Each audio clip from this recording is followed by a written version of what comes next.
राज्यातील मान्सूनच्या आगमनाच्या पार्श्वभूमीवर हवामान खात्यानं ठाणे जिल्ह्यासाठी मुसळधार पावसाचा इशारा दिलाय. नागरिकांची सुरक्षा सगळ्यात महत्त्वाची असून त्यासाठी सर्व यंत्रणा सतर्क आहेत, असं प्रतिपादन उपमुख्यमंत्री एकनाथ शिंदे यांनी ठाणे महापालिकेच्या आपत्ती व्यवस्थापन कक्षाला भेट दिल्यावर केलंय.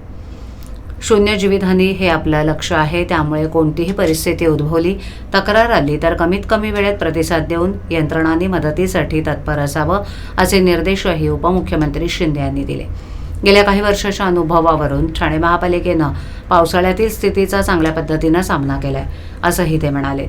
ठाणे महापालिकेचा आपत्ती व्यवस्थापन कक्ष 24 तास कार्यरत आहे. त्यासाठी वरिष्ठ अधिकाऱ्यांची 2 सत्रांमध्ये नियुक्ती करण्यात आलेली आहे. प्रभाग समिती स्तरावरही कार्यपद्धती तयार करण्यात आली आहे. तिथे मनुष्यबळ, वाहन, जेसीबीची उपलब्धता आहे. साचलेल्या पाण्याचा निचरा करण्यासाठी 38 ठिकाणी उच्च क्षमतेचे 66 पंप बसवण्यात आलेत.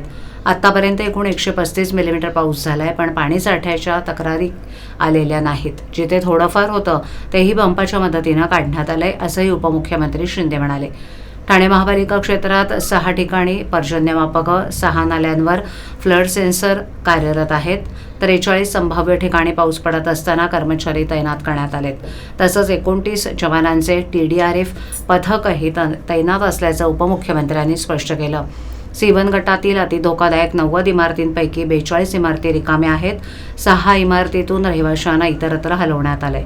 तसंच 197 कुटुंबांना स्थलांतरित करण्याचं काम सुरू आहे, असंही त्यांनी सांगितलं.